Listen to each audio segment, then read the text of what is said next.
नमस्कार मंडळी. तर आज होती वेळ अमावस्या म्हणून हा व्हिडिओ शूट केलेला. तसे मी एक दोन टाकलेले आहेत, पण या व्हिडिओमध्ये तुम्हाला थोडंसं डिटेलमध्ये सांगणार आहे. तर इथे मी चुलीवर सगळा स्वयंपाक केलेला, कारण आमचा रात्री गॅस संपलेला आणि सकाळी तेवढं भेटत पण नाही आणि रात्री उशीर झाल्यामुळं रात्री पण भेटत नव्हतं. त्यामुळे मग चूल पेटवलेली आणि चुलीचं उद्घाटन सुद्धा सणालाच झालेलं आहे. सण आला आणि चूल पण नवीनच आणलेली. तर तिथे सगळा स्वयंपाक केलाच आणि आलो शेतात.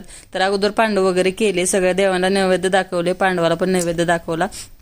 तर आमच्या इथे अशी पूजा करतात, तुमच्या इथे कशी करतात मला कमेंट करून कळवा. आणि तिथे पांडवांना आंबील वगैरे दिली आणि राहिलेली आंबील तिथेच त्यांनी बसून पिली आणि खूप छान झाली. तिथेच मला कमेंट करून सांगितलं. आणि अगोदर कोणी पिऊन बघितली नव्हती का, तर देवाला नैवेद्य दाखवायचा होता, त्यामुळं मग सगळ्यांनी मिळून जेवण केलं सहकुटुंब. तर इथे खूप छान असे अंगत पंगत झाली होती.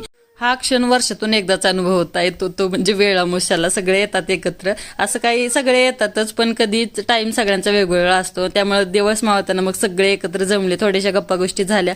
आणि आता ते व्हिडिओचा शेवट करते. कसा वाटतं